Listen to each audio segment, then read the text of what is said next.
People didn't realize the importance of this. Now I understand there is a rating scheme under consideration of the government for the MSME sector. So maybe this scheme, the existing scheme gets revamped, or a new scheme comes up. And when the scheme comes from the government, implemented from the government, naturally there has to be some kind of incentive by way of subsidizing the cost. It will get associated. So maybe the features may be slightly different, or eligibilities and fee structure, or all these things may change, but the basics of the rating naturally will remain the same. Will remain same. Of course, I think so. The implementation was also very smooth. So we had a great association with NSIC in terms of designing the scale, and then further implementation. It was really going really well fact, for quite some time. We had insisted at that time, I am talking of 2005, when the scheme was introduced. I remember it was inaugurated by the then finance minister. Correct. 8th April and 2005. I had taken over as chairman at that time. And but the work was started even earlier. So we had formulated uniform scales for all the rating agencies. Correct. And which was a very innovative, idea. Correct. It worked very well. So, sir, with your permission, I would now like to begin the webinar. Yes, please go ahead.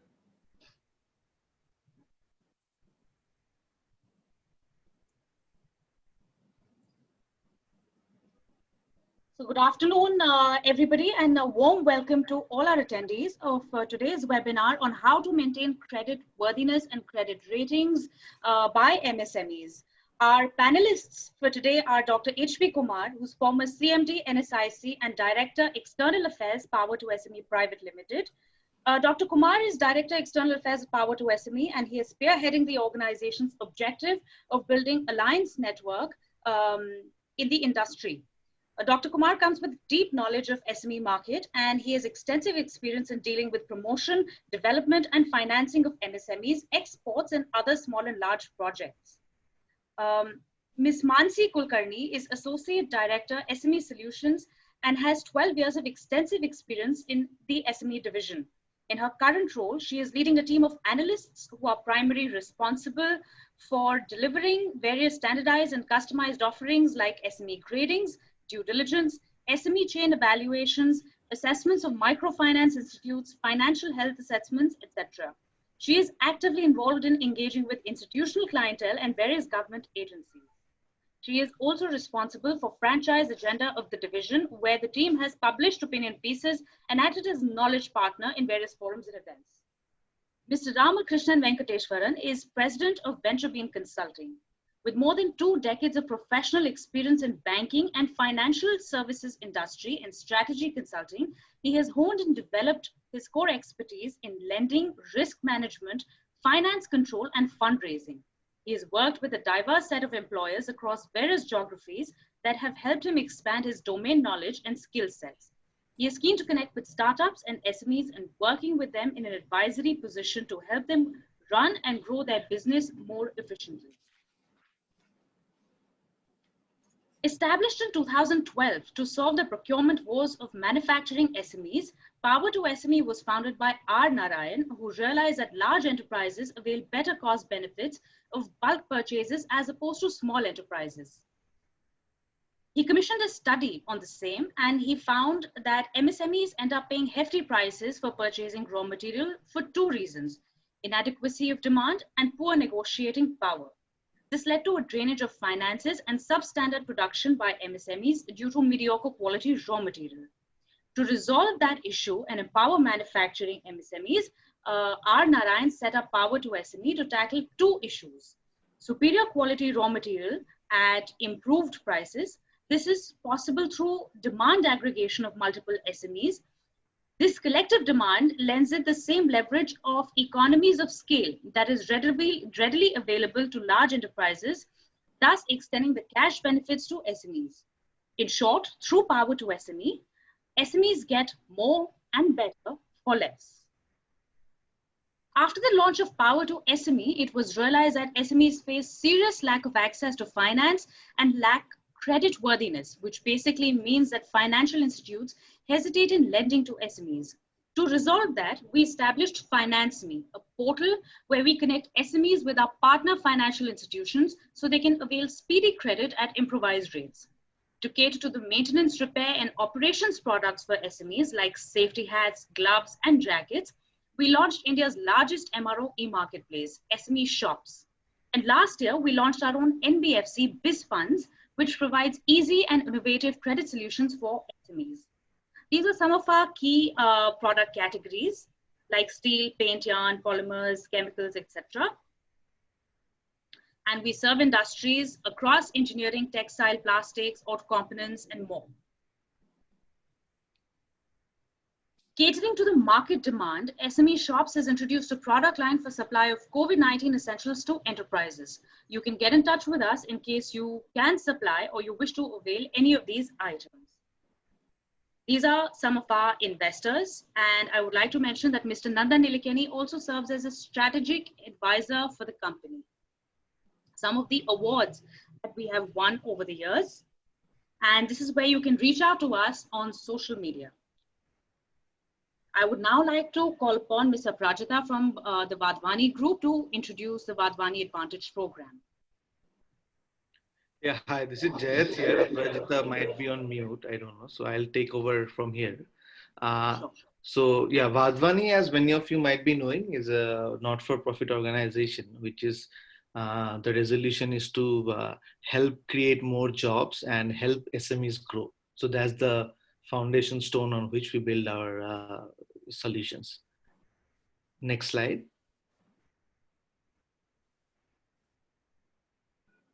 Yeah, so how we help SMEs is through this ecosystem of coaches, consultants, investors, and corporates. So these are the 4 pillars on which our foundation is based. So whatever help SME might need in any of the business areas, we have these coaches and consultants who help us, who help the SMEs basically, as well as we have an investor community which can help get more funds as well as other financial aid. As well as there is a lot of corporates who work with us, SMEs as well as bigger corporations, which so it becomes an access to new markets for the SMEs. So this is how we help them. As I've already mentioned, we help SMEs across business areas. Some of these are mentioned out here. This is not an exhaustive list. So be it new customer acquisition to new foray into new geographies or new product launches, a diversification strategy or something to do with finance, value chain improvement. So whatever be the problem that an SME is facing, we are well catered through our internal consultants as well as the external community to help out the SMEs. And how do we do it together? We basically, from on the view of the COVID crisis that has hit industry, and especially the worst hit possibly is the SME ecosystem. So we have offerings which will help SMEs manage the crisis better. We have solutions that will help them recover from the crisis and then eventually grow out of this crisis as and when the pandemic reduces. So these are the kind of help that we are doing. Finally, with this objective in mind, we have launched something called as the Sahayata program, in which we are committed to helping around 10,000 SMEs. We are committed to saving as well as creating 1 lakh jobs. It's a high-touch engagement model in which the consultant will work with the SMEs in a pro bono kind of an engagement, no cost is involved from an SME's point of view. We will help the SMEs in whatever business area he might need help. For that, we are, of course, Power to SME is one of our exclusive partners. And this program is based out of India and Latin. So we would encourage you to understand this program better and get in touch with us so that we can help you out. Thank you.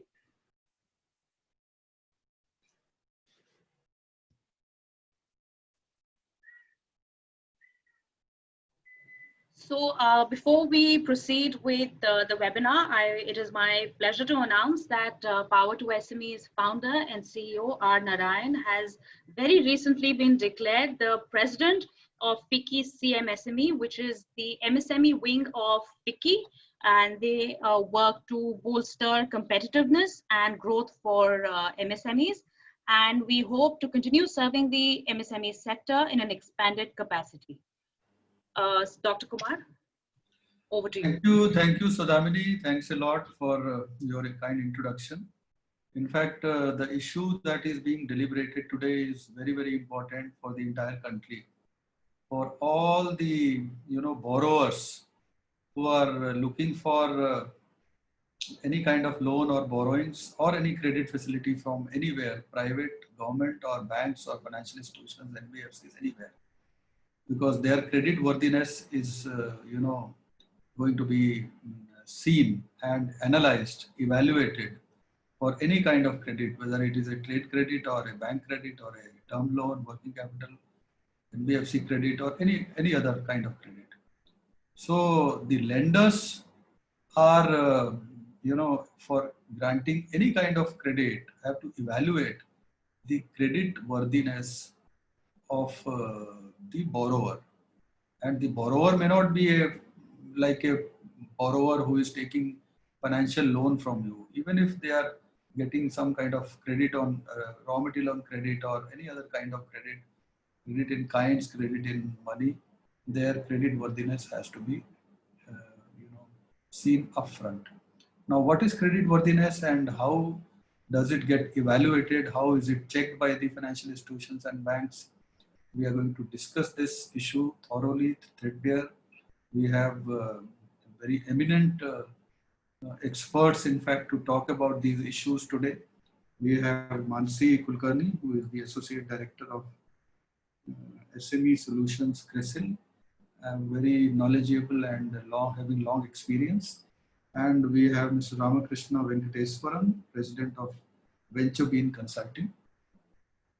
So we'll talk about these issues in depth with our experts in a short while from now.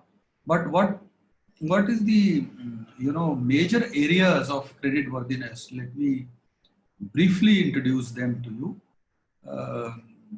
Credit worthiness, in fact, is a combination of various factors.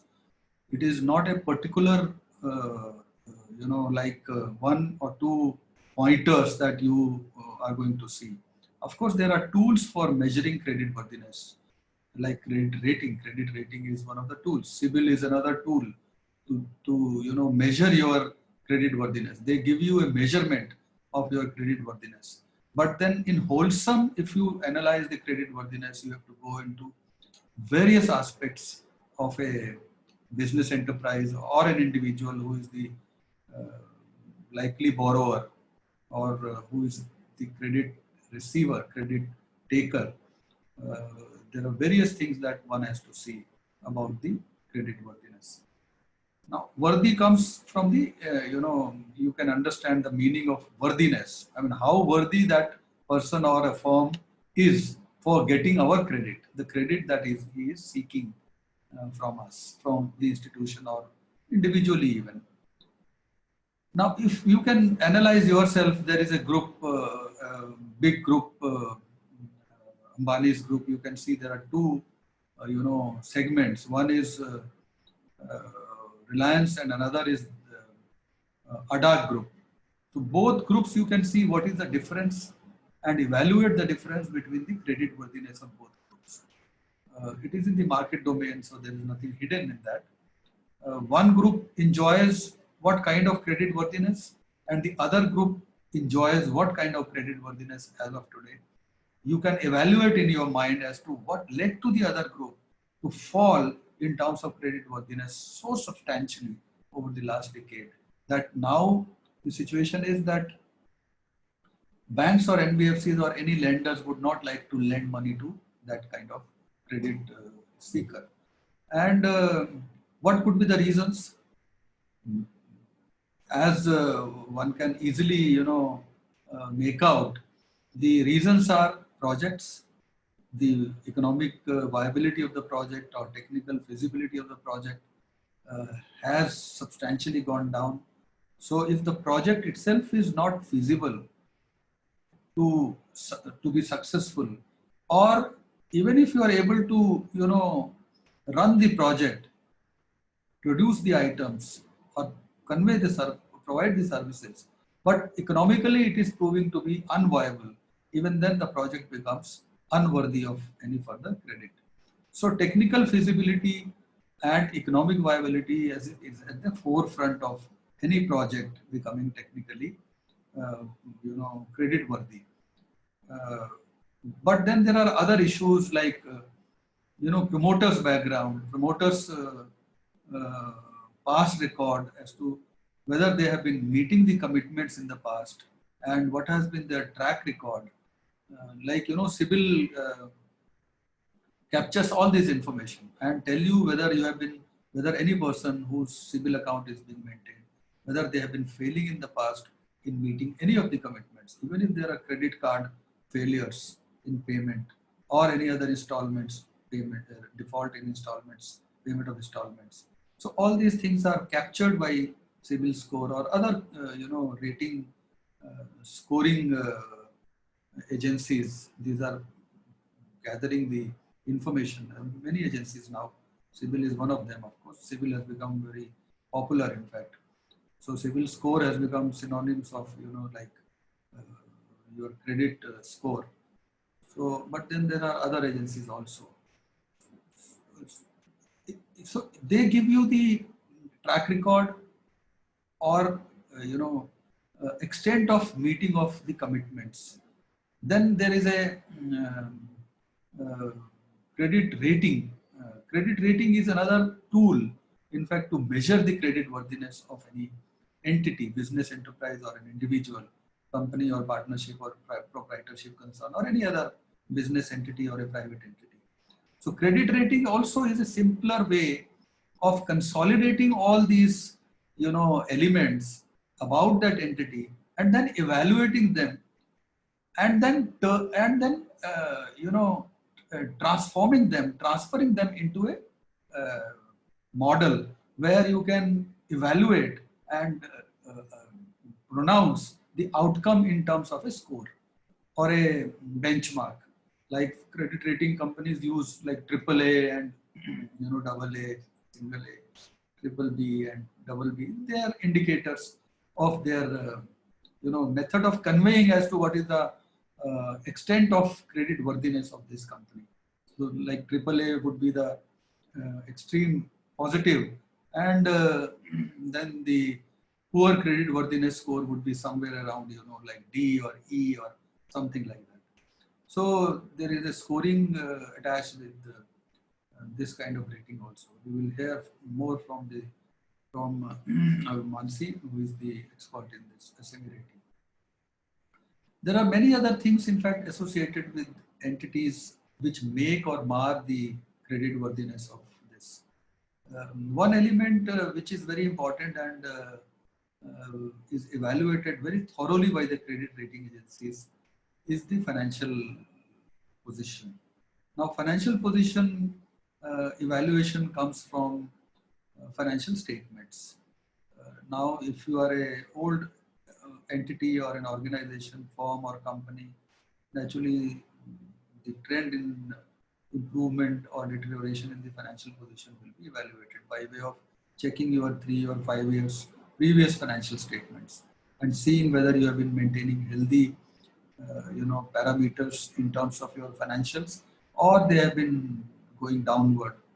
Some of the parameters which are important, in fact, to look at is the net worth, whether your own skin in the game has been improving, whether you have been strengthening your net worth or reducing your net worth, capital and net worth, depending more on leveraging on loans and borrowings, and what has been the profitability of the enterprise, whether the top line, bottom line have been improving over the last few years, or it has been going down. So all that speak of your financial soundness or financial weakness. So if the top line is improving, profits are improving, your net worth is improving, your leveraging is ideal, you are not totally depending on the borrowings, but doing a proportionate debt equity ratio, and your current assets, current liabilities ratio is very reasonable. You are maintaining a reasonable level of liquidity, and your cash flows have been good. You have been meeting your commitments in terms of repayment obligations to the bank. You are paying interest in time. Your installments payments are time. Your your suppliers are being paid in time. You don't have, huge liabilities in terms of your current liabilities or payment towards your suppliers, or your taxes payments, and your payment to the employees, provident funds, statutory dues.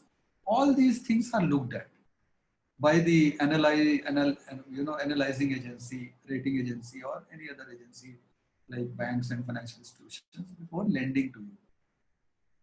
They will check whether you have been maintaining a healthy financial position and what is your future projections. You see, ratings are not only for current status, like past performance, but also for your future debt obligations. So naturally, rating will look at your future projections, the potential of business of what you are doing, potential of growth in your business, whether the business is going to grow or go down, what is the market potential for your business. So the whole ecosystem, the whole environment, the competitors, your capacity, your strengths, management background, management strengths, like technical competence, capacity with you, your cost competitiveness, your quality. There's so many things which are, which get encompassed in analyzing your financial position. Your future projections are based on your financial position and your projections. And then based on your future projections, the capacity of the business entity or your entity to repay the liabilities that you're going to raise, meeting your commitments towards obligations for repayment of interest and principal. So when that gets verified, then your rating comes out, and then your finally credit worthiness gets established. So that is what the credit worthiness is all about. Credit worthiness is all about the trust of the lender in the borrower. The lender has to evaluate as to whether the money that is being paid to you or the credit which is being given to you, whether that money will remain safe, will get returned in time, and you will be able to meet. You means whether you individually or your entity will be able to meet the commitments well in time. So that is all about credit worthiness. There are many factors, you can keep talking about so many things, but then ultimately they get converted into that trust, which is called credit worthiness. Whether you get it done through, perception, by checking the background, asking the people as to how this person is, how this company is doing, and mostly it is done through the financials and the papers, background check, bank statements, financial position, future projections. All these things are evaluated. There is a proper methodology by the rating agencies to evaluate this. And banks have their own scoring model and models for evaluation, credit assessment. So they will look at from their own perspective, but then credit rating surely helps them. Because credit rating in nutshell tells you what is the financial strength, financial and management strength of this particular company, or overall strength of this company.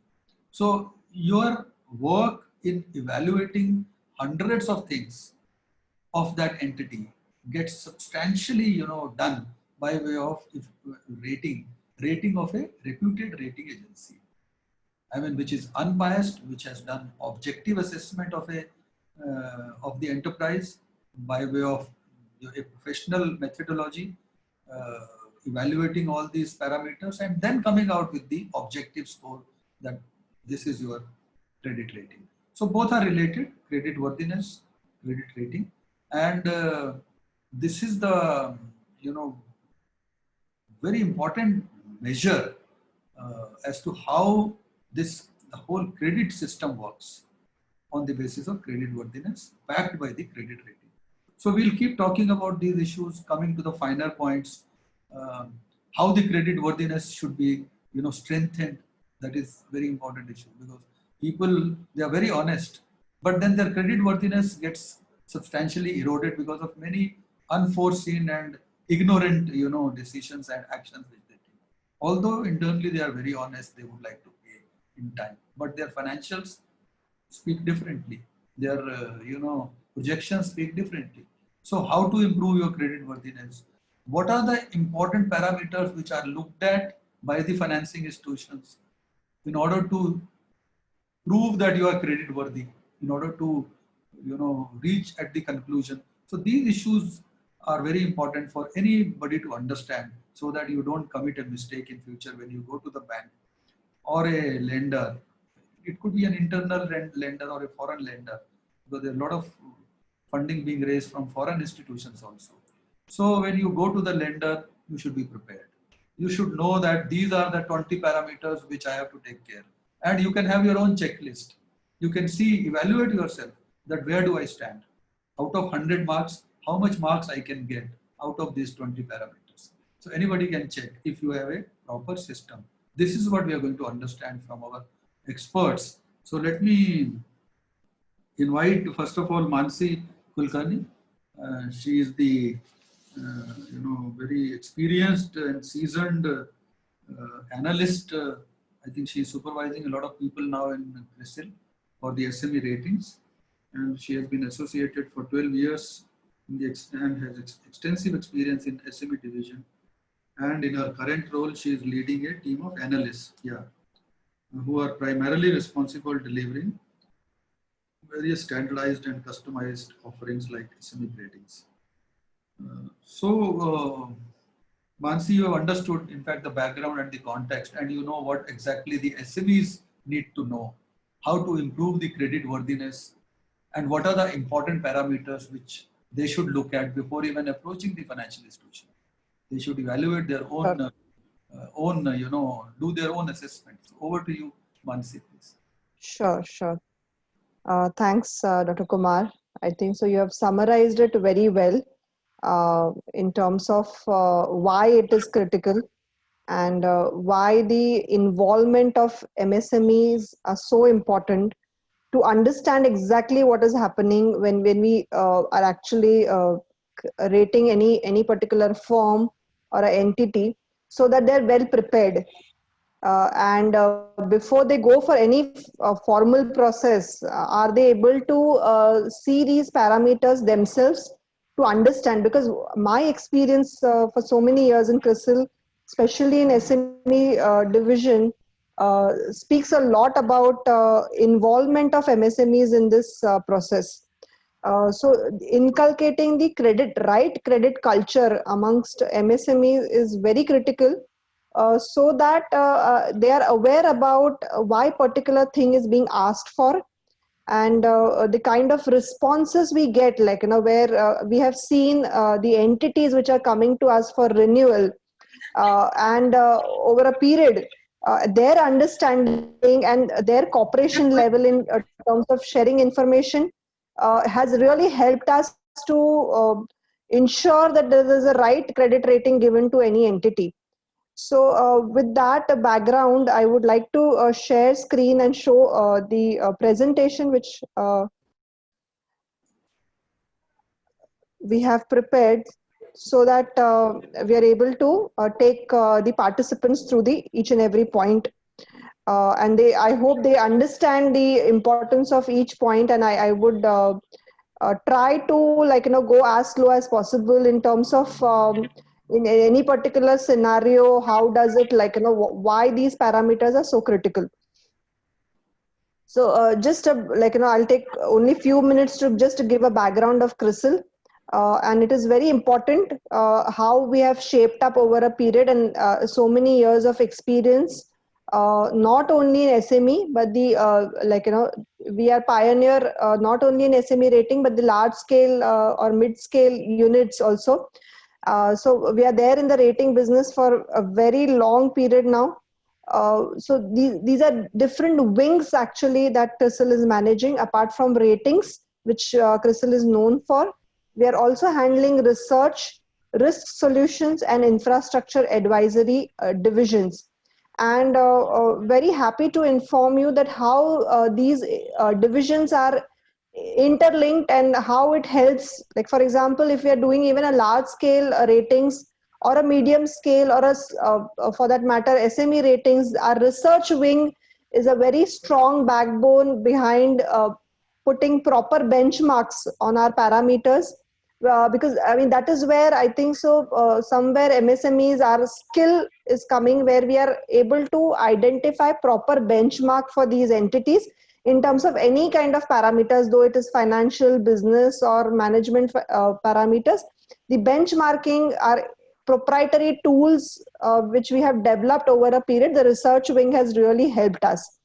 So even risk solutions, infrastructure advisory, what happens typically, I mean, the rating agencies are working with many stakeholders in the system. So today for MSMEs, maybe the stakeholders are specifically financial institutes, government bodies, a lot of Ministry of MSMEs. We have strong bondages with these stakeholders, where we are able to establish over a period what are the benefits of ratings and how together as in the form of ecosystem we can work towards a better credit culture as a society. So I'll just briefly explain what is credit rating and how it is different from, I mean, what are the types of credit rating which we are going to talk about. So CRISIL started issuing credit rating in 1987. And as informed by Dr. Kumar in the beginning of the session, in 2005, we started with SME Solutions team, where we realized there is a need for specific rating scale to be designed for smaller entities who are getting more formalized and who are in dire need of funds. So along with NSIC, we came out a special scale. Now, what is the difference between a long-term rating and a SME grading? And of course, like, you know, a lot of you players must be aware about the bank loan rating. So because I feel that there are some of the times there is a confusion why there is a different scale. So typically a long-term instruments and which are coming under bank loan ratings are rated on a scale of a 20-point scale starting from CRISIL AAA to CRISIL D. So D stands for default, whereas the CRISIL AAA is the highest rating under long-term instruments. So these scale are used for these are instrument specific ratings. So when we say instrument specific rating, as in the bank loan or the commercial paper or any kind of bonds, NCDs they have issued. So the rating is assigned to that particular issue. Considering that particular issue's terms and conditions, the long-term instrument rating is given on the scale of AAA to D. Whereas under SME grading, this is a issuer-specific rating where the performance of the SME is analyzed and given a grading on scale of SME 1 to 8. Because why there is a specific scale? Of course, like, you know, because the comparison. So the peer comparison has to be at a on a size relative measure has to be on the size. Second is the performance of the SME, linking it with any particular issue is very difficult because it has to be an issuer, because the fungibility of funds is very high. So like, you know, moving funds from one division to another or from one for any particular issue to another issue is very common. So for SME, grading a entity or the credit worthiness of entity is very important rather than going for any particular debt instruments. Now, who are the users of our ratings? So as I said earlier, there are various stakeholders, and we are time and again we have proved, CRISIL has proved, like, you know, the collaborations with these stakeholders has really helped MSMEs to grow. So today we have, like, of course, lenders, I don't have to be very specific. Our ratings, credit worthiness is definitely going to help. But how our collaborations with regulators has helped. So we have actually today tie up with SIDBI, an organization like SIDBI, where, like, you know, we're coming out with MSME sentiment index to understand what kind of issues MSMEs are going through. That's a quarterly report that we publish. And why it is critical? Because every time we speak to MSMEs, we understand what difficulties they are facing. We try to understand whatever schemes governments are launching to help MSMEs? Are they really working? Are they helping quarter on quarter to improve their credit availability? And all these discussions really help us to even improve our model and scores. So, of course, like, I'll just take a few minutes to just say what is the importance of MSMEs and why it is so critical to design a special grading scale for MSMEs. So there are 6.33 crore MSMEs in India today. Out of that, majorly is micro enterprises, and it is very painful to see the kind of trouble micro units goes through when there is no credit culture inculcated, or the bridging the gap between MSMEs, the micro units specifically, and a lending community is very critical at this stage if you want to really bring any difference in the MSME segment. They are a very critical employment provider in India. They are very critical in the entire value chain recent GST data that both on the terms of sales and purchases, MSMEs really play a very critical role in terms of their connection with the larger units.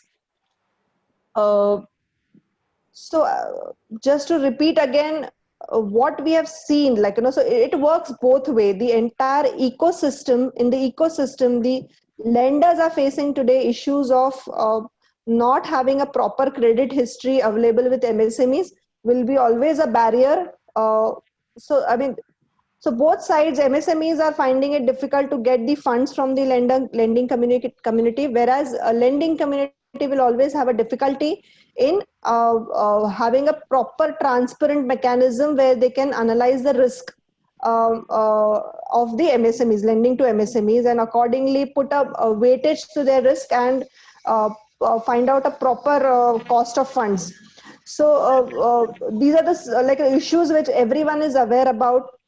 And our interactions with MSMEs tell us, for example, a startup unit, what kind of difficulties they face in terms of having a low availability of collateral, or any limited credit history is available with a smaller units, startup units, where they have just started being formalized in their maybe GST return filings or ITR filings.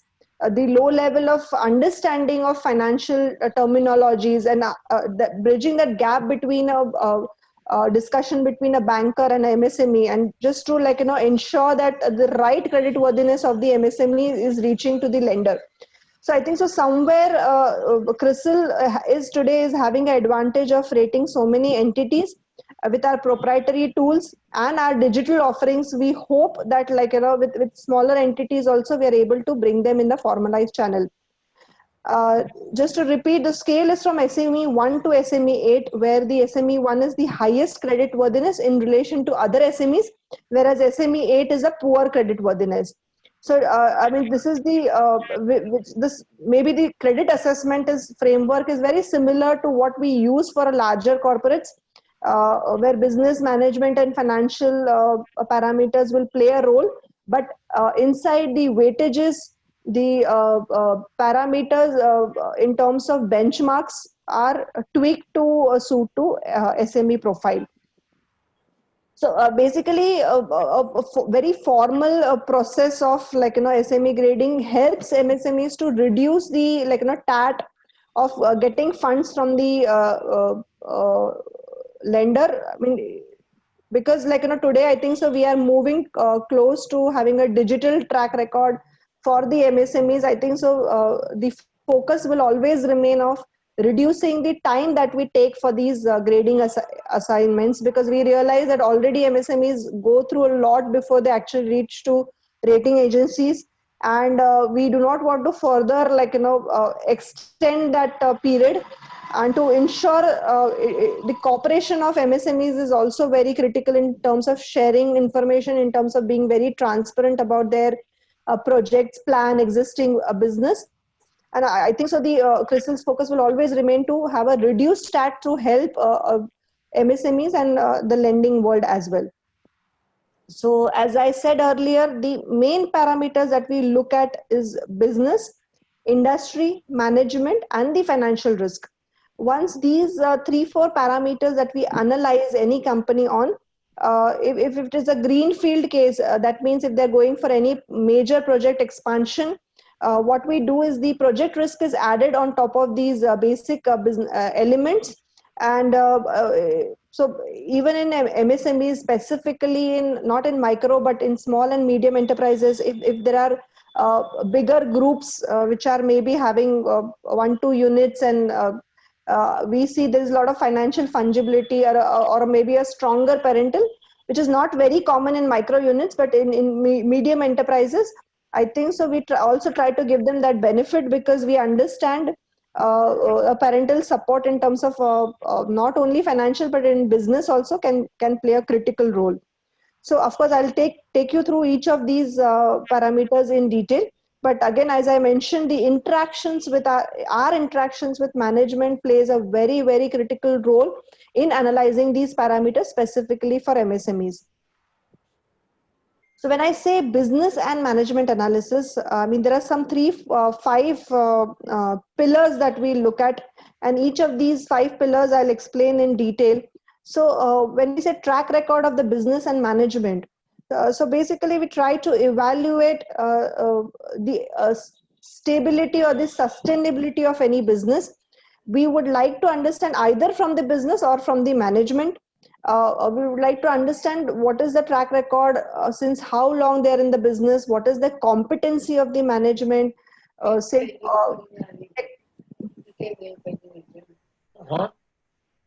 are you, is there any, Please carry on. Please carry on, Mansi. There yeah. is an interruption. I request all the participants to mute their mics, please. Yeah, please carry on, Mansi. Yeah, so the track record of the business and management will have a very critical role to play to understand what is the kind of sustainability a business can have, what is the management competence in terms of technical competence or non-technical, but they are in the business for quite long. Typically, these businesses are family-oriented businesses. If I think the host can put everyone on the mute, that will also help maybe. Yes, sir, I will do that. I'll just put everybody on mute. Yeah. So so management competency in terms of, because it's a family oriented business, I mean, a lot of times we have in-depth discussion with the management to understand. Maybe some of the times the startup, the son is managing the business, but of course the father is also going to play a very critical role. We try to ensure that we give them maximum benefit in all terms. If we see there is really a strong support of any other entity, or they have a very established track record through any other business, in terms of maybe backward and forward integration also. So somebody who's having a business and the raw material was getting procured from the outside, but today they are going to start up a business where the raw material will be manufactured in-house. So these kind of benefits also, like, in terms of backward and forward integrations also are being considered. In terms of customer profile, again, as I said, like, we have such a vast experience in rating larger enterprises also. We have a readily data available if what kind of customers you're dealing with. Are these maybe not like, immediate customers? So in terms of like, where you have a tier system, tier 1, tier 2, tier 3, if there is some tier 3 player in MSMEs, but they are dealing with some larger organizations, for example, typically in auto component or auto dealership businesses, where like, or vendors where like, you're dealing with tier 2 supplier or a tier 1 supplier, but tier 1 supplier is in turn again dealing with some larger units. If we have a rating data available for the larger units, in terms of what is the stability of the business, are there any like, receivables are getting managed properly, these data, their rating, larger enterprises. So entire customer profile, are they dealing with any particular government entity, any department where we feel, okay, say discom companies. I mean, typically, I mean, we will have profile of these entities also to understand what is the stability of the business can come from these customers, what kind of quality of receivables are with these customers, that we would like to highlight. How long this presentation is going to take? Because Another let me have the initial comments of of Mr. Ramakrishnan also. If it is going to take another couple Sure. of minutes, it's fine. You can carry on. So Otherwise, I'll wrap up. I think so. Each of the points which I've mentioned are self-explanatory, yeah. and maybe if there are any specific questions, we can take them. So this is what about business and management. I think so. We can more focus on questions which I can answer. In terms of financials, I'll just quickly cover. So it is not only like the past 3 or 4 years financials, but today I think so. With the availability of a lot of digital data with us, we are able to GST return, bank statement analysis, as mentioned by Mr. Kumar. I think so. The CIC, your credit scores, and the information from them are also going to be get utilized. So all kind of data which is digitally available with the organization is going to be play a very crucial role. Your auditors' comments, notes to accounts. There is an elaborate study which happens. Any kind of change in the auditors. I mean, these are smaller, minute things, but these also play sometimes a very critical role. Your off-balance sheet items, those are also taken care of. So, I mean, these are the ratios. Of course, each of these, if you have any questions in any particular ratio to understand why profitability is important, or whether profitability is more important than your capital structure, or so these ratios will typically have equal weightages, but of course depends on the case specific things. We take a call that which ratio should play what kind of role in deciding the overall rating. I mean, there are some of the benefits which you have already mentioned in terms of getting the financial assistance, marketing assistance, and self-evaluations. So I'll not spend much time on this. I think so, Mr. Kumar. I mean, this is what. No, we'll get back to you because we'll continue our discussion. There are so many, issues which can further be clarified. There will be a lot of questions also. I thought let me bring in Mr. Ramakrishna Venkateswaran because he has been waiting for quite some time. No, not at all. Very interesting. Thanks, Mansi, for bringing this. It is very useful for the SMEs to actually try and understand the role of the credit rating agencies. Okay. Right. I personally have been involved with a couple of chrysalites, and specifically in the MSME rating side. So it is very proactive. MSMEs also have to be proactive, make preparedness for rating as one of their key objectives. And that should actually come forth from the banks and financial institutions proactively rather than as a transaction. Okay, so that's in the sum as far as the rating is concerned. Now I will look at it from the credit worthiness per se. How both as a banker or as an MSME owner, what typically could be the roles in order to address this aspect of the business. I will quickly run through a small presentation, a very brief presentation, while I'll try to explain the points in a crisp manner, right? Yeah, please carry on.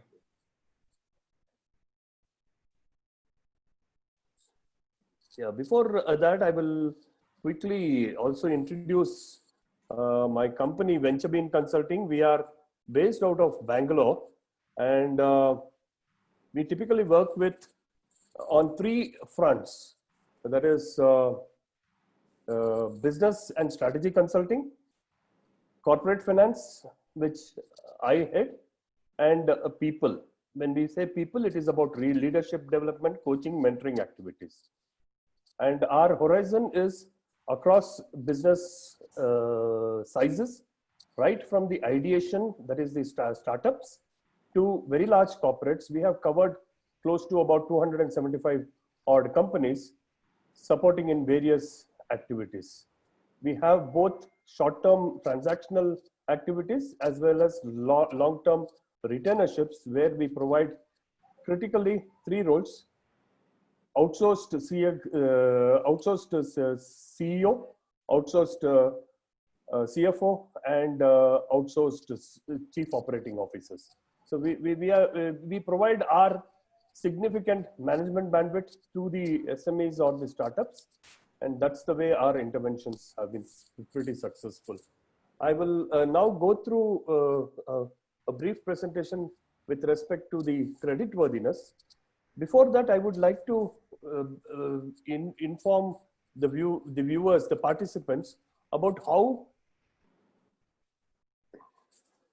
risk, which is a critical factor while considering any business activity, is viewed by the lender. So risk for the lender comes generally in four main forms. The market risks, typically involving what is happening in their markets, the financial markets, which could be in terms of interest rates, availability of funds, liquidity, so on and so forth. Whether there are what sort of avenues are available in terms of investing, whether they should put money in the lending side, whether they should put money in the risk-free bonds of the Indian government, or whether they should look at it from investing into equities, so on and so forth. They are also concerned about another market risk, which is industry risk. So typically the bankers would want to understand every activity which they do as far as the lending side is concerned in a portfolio approach. So when I say portfolio approach, they would not want to look at individual customer behavior as much as what they would want to look at it as a collective portfolio approach. Okay. Well, obviously there is always the rule for bankers is, if I give the money I have to collect. That would be a very individual way of looking at. Their overall approach is a portfolio management approach. So irrespective of whatever the credentials or creditworthiness of a small and medium enterprise is, you would at many a time face a roadblock, not because of your creditworthiness, but because there is a overall market condition which is not conducive. And if it is not conducive, the eventualities could be a higher interest rate, it could be higher margins, it could be enhanced collaterals, it could be various things which the banker would want to address. The second risk which typically bankers look at is the credit risk. Whenever they look at it from a credit risk, is my money safe in this portfolio? Do I have more losses because of certain errant borrowers? Is the industry in such a manner which is making more and more borrowers to default? So for example, you take the commercial vehicle financing sector. The economy has been on a downswing since about, say, you can for about 18 quarters, close to about 3 years. The impact has been on the truck owners, the fleet operators, so on and so forth, because they are not in a position to have the load basis which they can service their businesses. This has directly hit the commercial vehicle financiers. And irrespective of the past, the creditworthiness of the fleet operator in the past, there have been instances where a total loss situation has occurred, making the banker or the lender to view this segment in a very negative manner. Similarly, the banks would also want to understand their internal operating risks, wherein they would want to understand, is there the systems are robust enough to address the market, the lending requirements of the masses, whether there are instances of fraud within the system, is there an unexplained event which has occurred, basis which their policies and processes have to undergo significant change. This is also directly going to impact credit enhancement to the SMEs. Thereafter, they also look at supply and demand risks, or something like something which we call as volume risks. So at times when there is extremely low demand, but due to a supply push, like what happened in the recent past, when the government started giving a lot of benefits to the corporates and enhanced loans to the corporates, so on and so forth. This, if they would have increased supply correspondingly with extremely low demand, then there would have been a situation of significant mismatch. The bankers, lenders are constantly watching these risks, and that will directly impact the creditworthiness or the way the bankers look at creditworthiness of a SME. They are not looking at their independent track records, but as a portfolio on the whole. Okay. Typically, they measure their risks in terms of capital at risk, how much of money I put into this segment, whether it is MSME segment, within the MSME segment, say auto ancillary products, it could be agricultural products, it could be the trucking industry, it could be the construction industry, so on and so forth. They would want to understand whether this particular our focus on this particular industry, how much of risk it is hitting as far as our credit losses are concerned. Hence, is there a hit to my balance sheet, so on and so forth. They would also want to look at their earnings risks. So assuming that they are lending to the MSMEs, where there is a government embargo as far as the charging of interest rates are concerned, would they want to take a bet on the MSME industry while there are eventual risks which are hitting their earnings?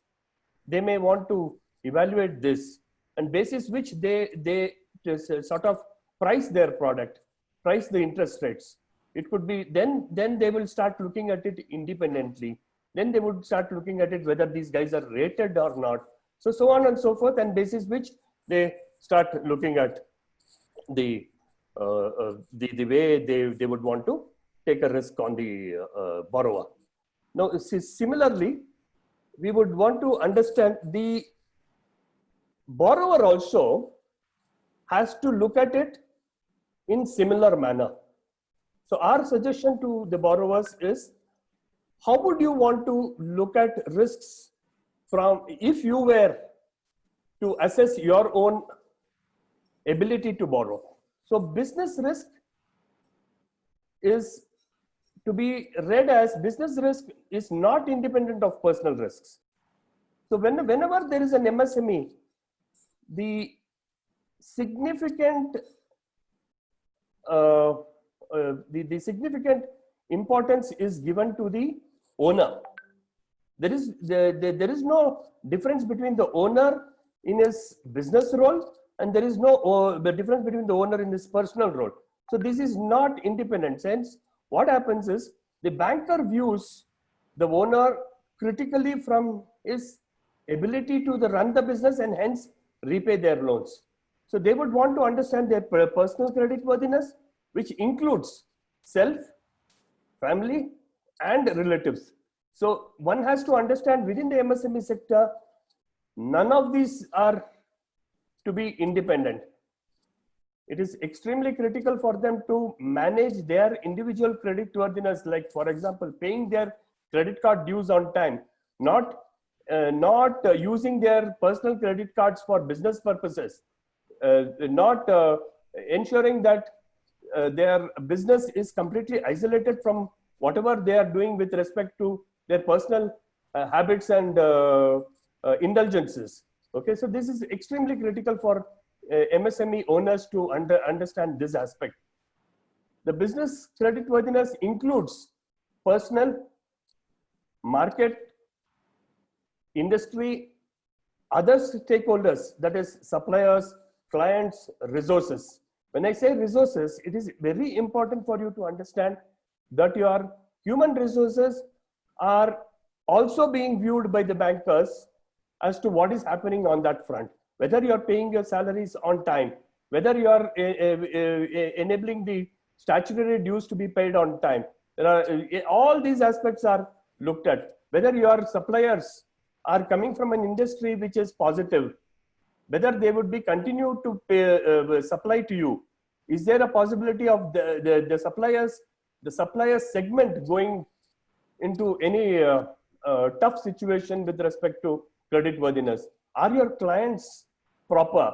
Are your clients credit worthy? So some of these things have to be understood as far as the borrower is concerned. It is also very critical to understand business enablers, similar to what one would do if they were lending. So it is some sort of a role reversal, which we would want to recommend the borrowers.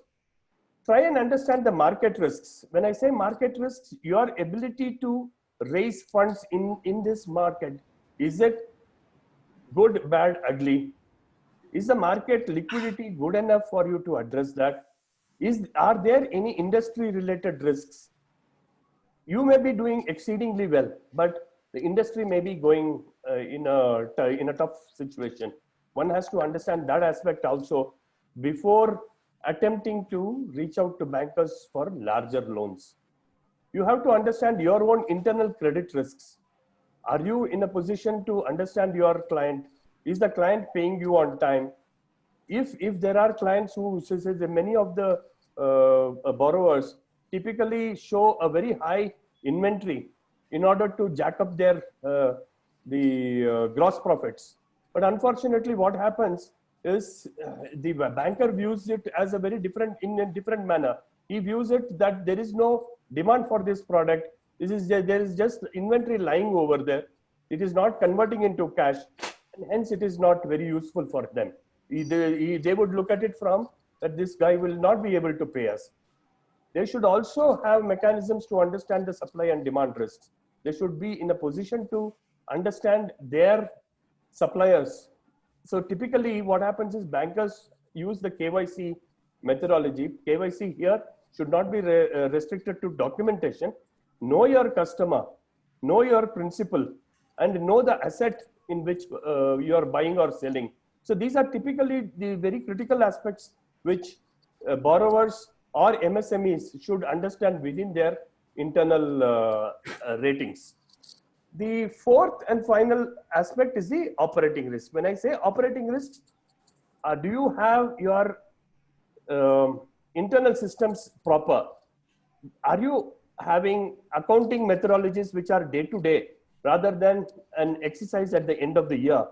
Is your GST being paid on time? Is your income tax, TDS remittances are all on time? So these are some of the critical things which we have to internally view. And similarly, we would want to understand our other stakeholders, whether they are all falling within the same parameters. I would also like to address a holistic approach as far as MSMEs are concerned. In today's world, where the platform approach is helping many a segment. So, for example, you have the Amazon and the Flipkarts who are sourcing through their platforms, who are enabling multiple SMEs to go digital. They are enabling them to be far-fetched in terms of far reach in terms of getting their sales done. I would recommend the SMEs also to work under similar clustered associations. For example, PINA Association. They should have a platform approach wherein they address credit worthiness, not independently, but as a collective credit worthiness of all the stakeholders in the association. They should also have the platform-based approach for all activities, similar to what Power to SME is doing: sourcing, sales, resources, and credit.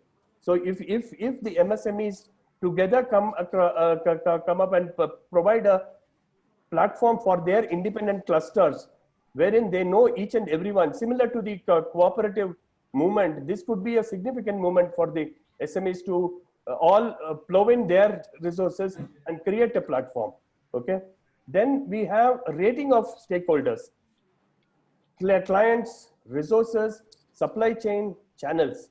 All these things can be done in the platform-based approach. Similarly, trying to understand the internal in much more depth. Critical here to note is that profit is not a cash flow, and hence to redo the operational strategy based on this critical objective. So it is always important for you to ensure that you collect money and pay on time. Okay. the other important thing for SMEs to understand is cash flow is working capital. Borrowings are only to address the gap. Borrow when the business can support it, either based on hindsight, that is the history, or on foresight. So irrespective of however you approach it, you should ensure that all your records are proper. So when you provide information to your lender, it is important that you provide a history as well as your ability to be foresighted. That is, your projections have to be in line with whatever business you are doing. It cannot be independent. Among all these, there is another critical thing which is provided is your governance has to be of top draw. Whether you are a small proprietary owned entity or a medium-sized corporate with say 200, 250 crores, governance is critical. Compliance is extremely important, whether it is in terms of tax compliance or the statutory compliances in any form.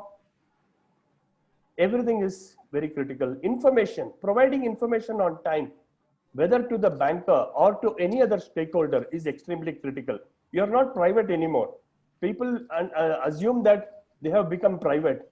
In the current circumstance, every one of us have access to information which most people think it is private. So for example, we can get into a website and understand the happiness quotient of a particular SME's employees without even the MSME knowing about it. So such information, when it is easy flowing. So hence it is important for us to internally understand what we have to do as far as our internal thing is concerned. All these aspects, believe me, are extremely important to enhance your creditworthiness. Finally, I would like to conclude with this last slide. Addressing creditworthiness. It is important to ensure that you understand the evaluation methods of creditworthiness. It is important for the companies to be proactive in terms of preparedness for credit rating. Like the earlier speaker, Manasi Kulkarni, had mentioned about credit rating. Credit rating is an enhancement of credibility, number one. Number two, it also enables you to showcase that you are being rated by a solid institution like CRISIL, CARE, ICRA, or whatever. It enhances your ability to showcase to all stakeholders. So whether they are going to purchase from you, whether they are going to lend to you, whether they are looking up to you as an employer, so on and so forth. This is a very critical aspect of preparedness. So it is important for you to prepare and then get rated, because it is not only quantitative parameters are used, qualitative parameters are also used by the rating agencies to rate you. So some of those qualitative aspects can be addressed through consulting agencies or people who are in the know about these things. It also enables speed for sanction of loans and other types of credit facilities. Accounting, as I have already mentioned, has to be a day-to-day affair. It cannot be an annual exercise. It is important for you to invest into accounting systems and ensure that every pie spent or utilized in the company is accounted for. Creating a solid MIS is akin to providing good information to any of the stakeholders. Creating a very strong tax compliance system, whether it is GST, income tax, including TDS, remittances, so on and so forth. If this parameter is so important that these act as surrogates for banks and financial institutions to understand your credibility. Ensuring that all statutory dues are updated and regularized, whether it is PF, whether it is personal, the professional tax, ESI, so on and so forth. This gives the institution an understanding that you are a concerned employer, so that your employees are going to stick on with you for long. you should also ensure a blemishless track record, irrespective of whether it is loan repayment or it is trade repayment.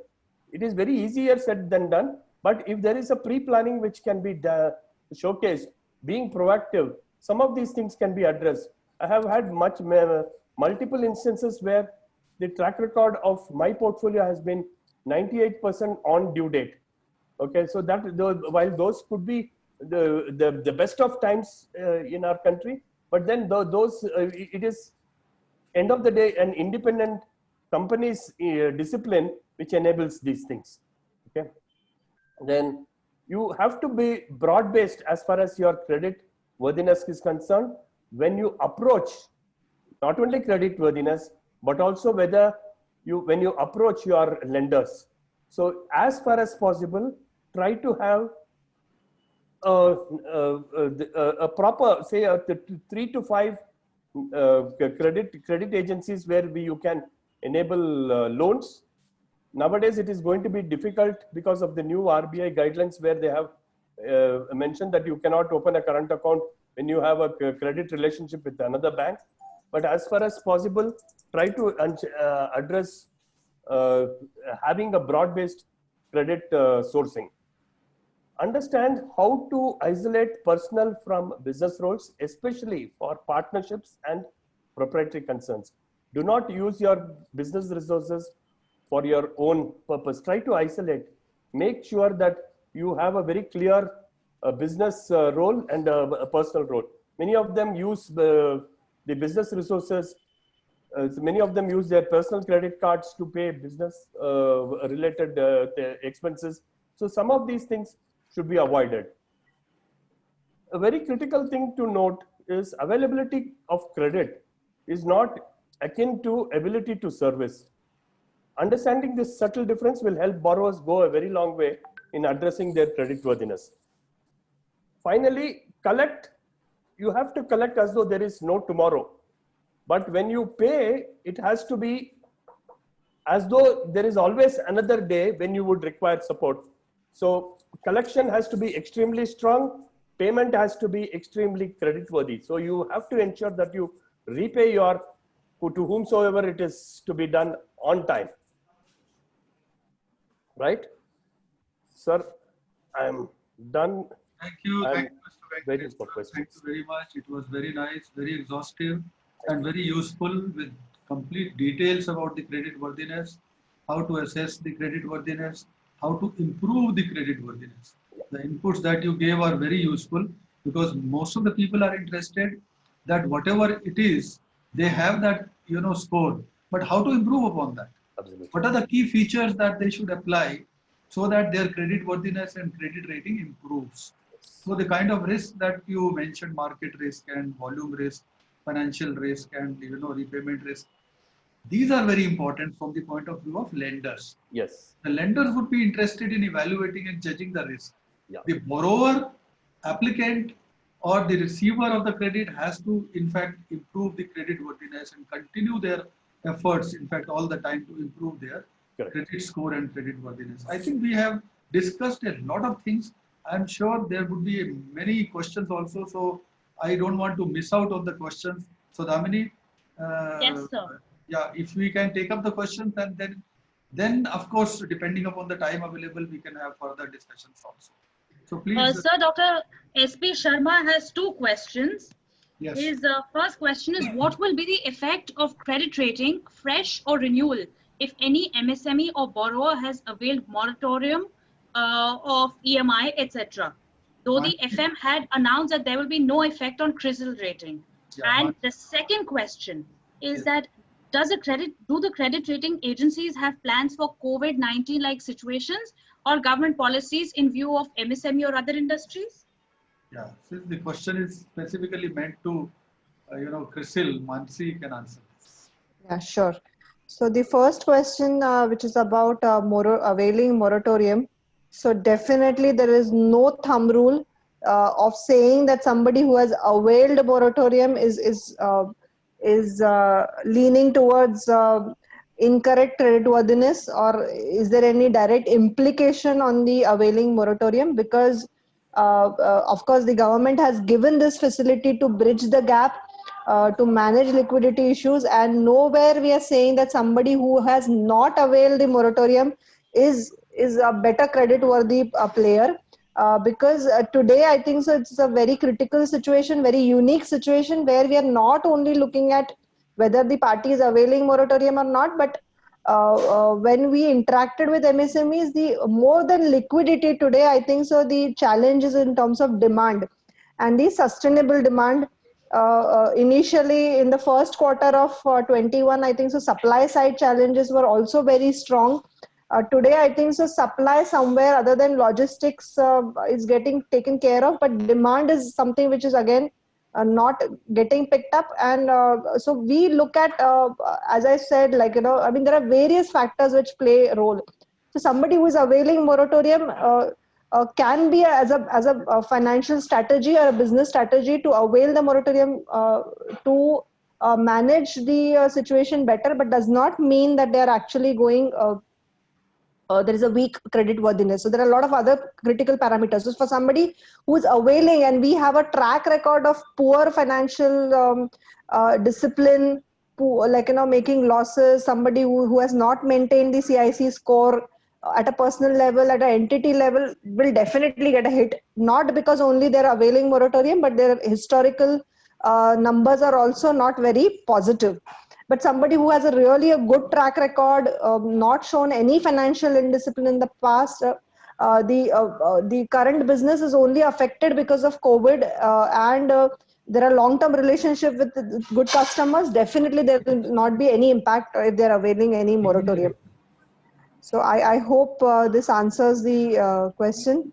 Of course, if there are any further questions related to moratorium, they can ask us. The second question was on the credit, as a credit rating agency, what are we doing for COVID-19 situation? So, Yeah, please carry on. yeah. So what are we doing in a COVID-19 situation? So again, as I said, any impact of moratorium, incremental debt people are availing. We are not, like, hampering the credit score of the entities. Plus, it's not like, so we have a special division, research division, which looks at the industry risk scores. So it depends on the dynamism of that particular industry. And the demand and supply situations. Currently, the industry risk scores are changing. So, I mean, definitely, we are looking at a larger picture than only looking at something which is like, a temporary, and something which is like, affecting the demand only in the first half of 21. Second half of 21, there are a lot of industries which are going to, according to our internal research, are going to pick up specifically in the festive season. So, we are very positive about October, November, December, and the demand can be pent up in some of the sectors. And we have, of course, our internal research, ongoing research, which analyzes all these factors and keeps giving us the feedback on the industry performance. So, I mean, there are a lot of, even in terms of how we look at, so we have incorporated, why we are insisting on GST returns today. Just to understand bank statements is something which we are insisting. What kind of transactions which are happening at the entity level? Are there any funds getting mobilized outside the business, or if the business is going smooth and still you're availing moratorium? So there are a lot of additional care that we are taking, but it's not like, we are not aware about the COVID situation and how the demand has impacted in few of the sectors. So, I mean, there is no point blank answer to this, that, like, we give a downgrade or we have any negative outlook for these kind of industries. So, Damini? Yes, ma'am. The next question that we have is from Mr. Nilesh, who says that I feel Z score is better than credit rating as it gets insights of equity and debt and change management. So I think so. There are a lot of scores today which are available for analyzing credit of any entity, and I think so. Every scale will have their own units, their own measures, their own merits in terms of the benefits that they get. And I mean, I think so. Someone has to explore. I think so. It's a very time proven that credit rating, how it has helped MSMEs. I think so. Maybe Z score is another way of establishing that credit culture in the system. So nothing like, which is better or which is not better. I think so. Both will have their own advantages. We add that Z score is also another measure, as you rightly say. Basically, it measures the deviation from the benchmark. So if the benchmark is an average, Z score will measure whether you are above the average or below the average, and how much above or how much below. So naturally, it's a kind of a different rating score, rating model. So every model has its own benefits and its own way, and it depends on the agency which is using that model. How do they evaluate and how do they convey that particular conclusion? So I mean, saying that one is better than the other probably may not be the right thing, but then every model has its own way of calculations and assessment. So, Damini? Yes, sir. Sir, the next question that we have is from Mr. Shekhar Iyer, who's asking this question to Mansi ji. He says, please let me know what is the use of CRISIL rating in SME industry.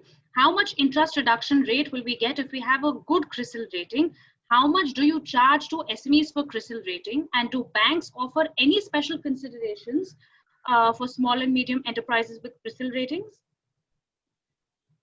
Yeah, so as far as the charge is concerned, average I can say is currently it is up to 25-30,000.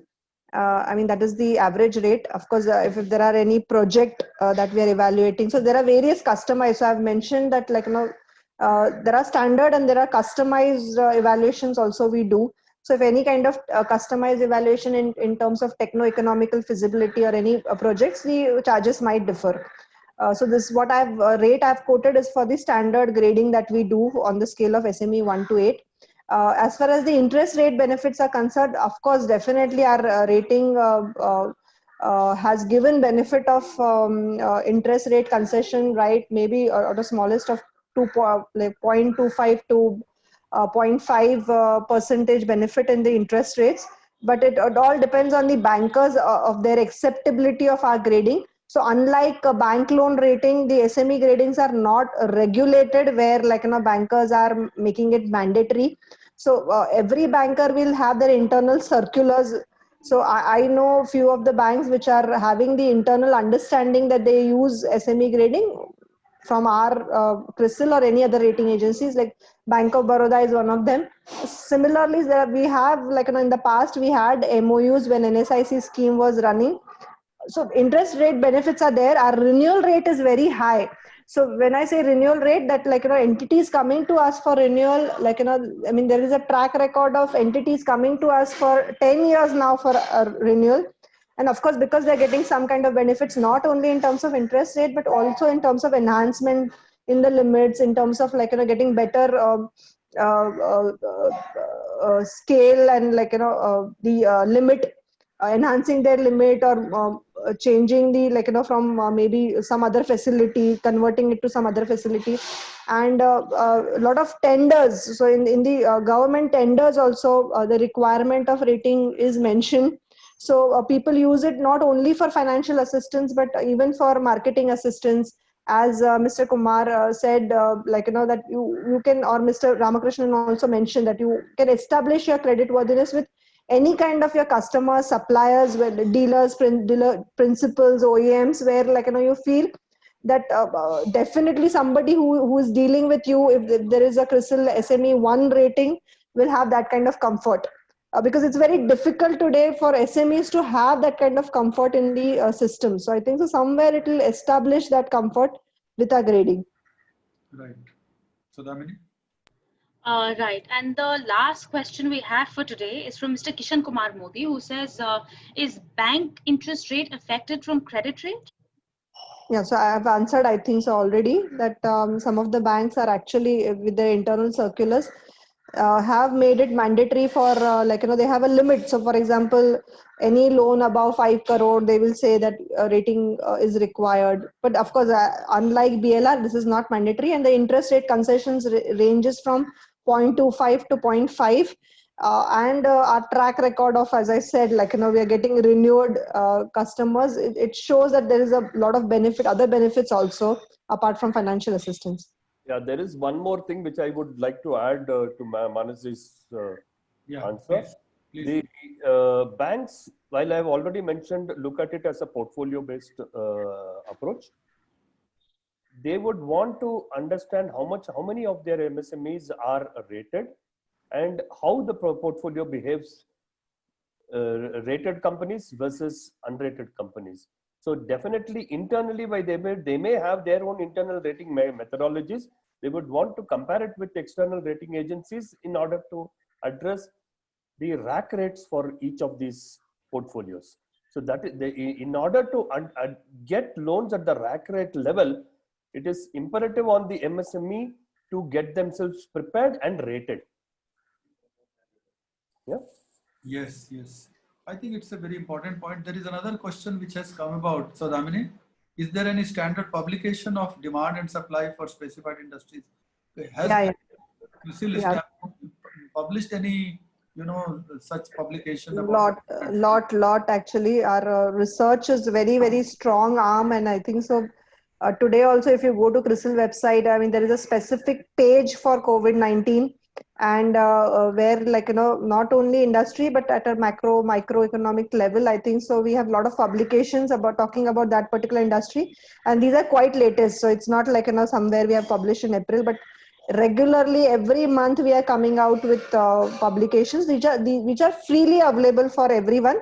Of course, there are paid subscriptions also for CRISIL research, so you can actually explore crisilresearch.com and see if any of your requirements are getting fulfilled. We have subscription based where bankers are our biggest clientele, where they want to, like, the peer comparison, the benchmarking, for any particular industry, not only industry, but, like, the size of the MSMEs and the location wise also.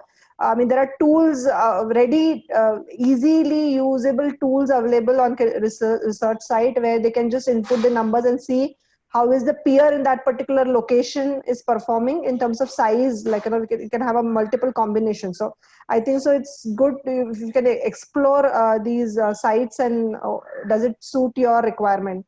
Yeah, so I would like to add here, there are two aspects which CRISIL or any of the other rating agencies provide. They provide a lot of information about their rated companies. This is easily available on their website, number one.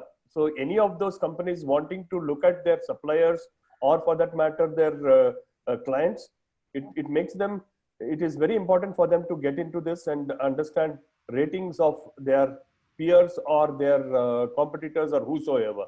Apart from that, I would recommend a cluster-based approach where an association of SMEs approaches CRISIL and subscribes to their research reports, exhaustive reports, which will actually help in eventually in transforming the SME sector in much more informed manner rather than taking bets independently.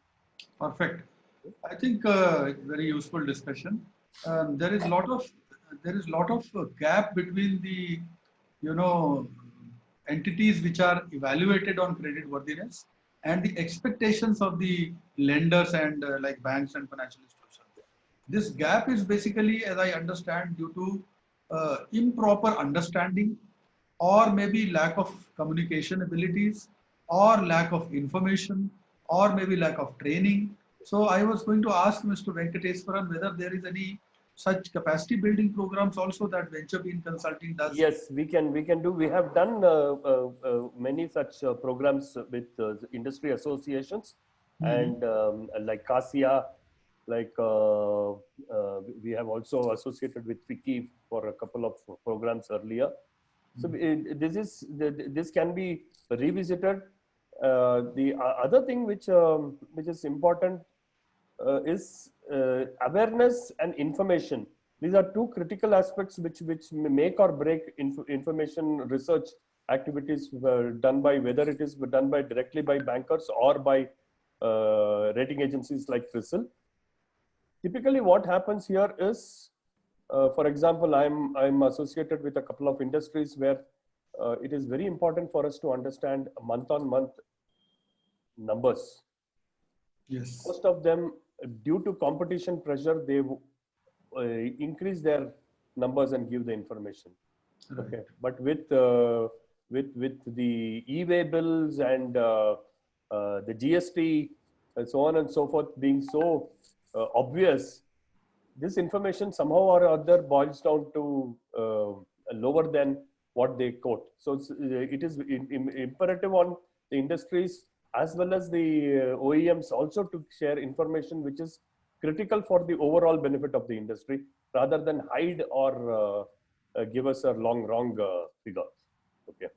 Absolutely. No, I think it's a very useful tool. In fact, it helps both sides. It helps the borrowers, it helps the lenders. No, incidentally, Dr. Kumar, I'm associated in the complex where we are implementing the solar project, okay, rooftop solar project. While evaluating companies, about 10 to 12 of them, so 10 to 12 vendors who had approached us to provide these services, one of the critical things which we looked at was the financials as well as credit rating. Only a couple of them were rated by CRISIL. I see. So these were very important parameters for us to consider. So as a housing society, when we are looking at it so deep, I believe that MSMEs have to ensure that they are attuned to these forms of credit worthiness. Absolutely. No, I think you have taken the words from my mouth, because I keep getting the feedback while talking to the industry through the associations and even directly, that people are still facing difficulty in accessing the credit, in fact, the required credit, whether it is long-term or working capital credit. And one of the prime reasons is basically their inability to convince the bankers or the lenders about their credit worthiness. And what better than credit rating? I mean, and rating like from companies like CRISIL or even other big companies. I mean, in 25,000-30,000 rupees that Mansi mentioned is the cost. I mean, it may be slightly here and there, but then you get the international accredited rating agency to give you a rating of your credit worthiness, and which can help you, in fact, not only accessing the credit, but also, like leveraging your cost, bargaining about the interest rate and getting the benefit of interest rate concessions, increase in working capital limits, or even funding for expansion programs and diversification and all that thing in such a small expenditure. So it's a very useful tool, and unless you are established that your credit worthiness is worth lending to you, I don't think that this gap in availability of credit, demand and availability, is going to vanish. I think we have had a wonderful discussion today with the availability of our two experts, and hopefully if Mansi and Mr. Venkateswaran can share their mobile numbers also, so that the participants or any other person who is interested to get the facilities and assistance from these institutions can really get in touch with you. So over to you, Saudamini.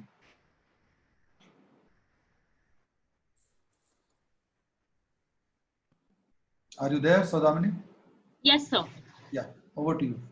So that was all for today. I'd like to thank you and all of our panelists for joining us for this really insightful discussion. I'd like to thank our participants for joining us today, and we look forward to seeing you again next week for another webinar. But before leaving, there's something I would like to bring to your notice. We all know that the COVID-19 pandemic has impacted a large number of private sector employees in the country. And on one hand, private sector employees are finding it difficult to connect with new employers to find jobs, and many employers are finding it difficult to connect with a suitable candidate. So in that pursuit, the government of India has decided to launch Unnati, which is a labor exchange platform to digitally enable the livelihood access for blue and grey collar workers in India on an urgent basis. It is based on world-class technology that makes it extremely easy for job seekers and job providers to interact with the platform. I have given the link in the chat box, so I encourage you all to please click on the link and experience it for yourself. The second thing that I would like to announce to everybody is that Power to SME every year in collaboration with TiE Delhi NCR hosts the Spirit of Manufacturing Awards, of which we will be entering season 7 this year. Now, these awards are to applaud the Make in India initiative and also now the Atmanirbhar Bharat initiative, and therefore recognizing outstanding talent and innovation in the manufacturing industry. So I encourage any startup or MSME which is less than 10 years of operation and has operations in India, that is, it is a registered Indian corporate entity and has operations and distribution in India, to please look out for the Spirit of Manufacturing Awards on Power to SME portals. We will be generating emails and opening up entries Monday onwards. So I encourage you to please sign up for that. It is really a great platform to be recognized on and also to interact with investors and VCs and the entire startup ecosystem. And on that note, I'd like to thank you all for being here and wish you all a very good evening. Thank you. Thank you so much. Thank you, Sadamini. Thank you, Manasi. Thank you, Mr. Venkateswaran. Thank you. Thanks all. Bye. Thank you, everyone. Yeah. Thank you.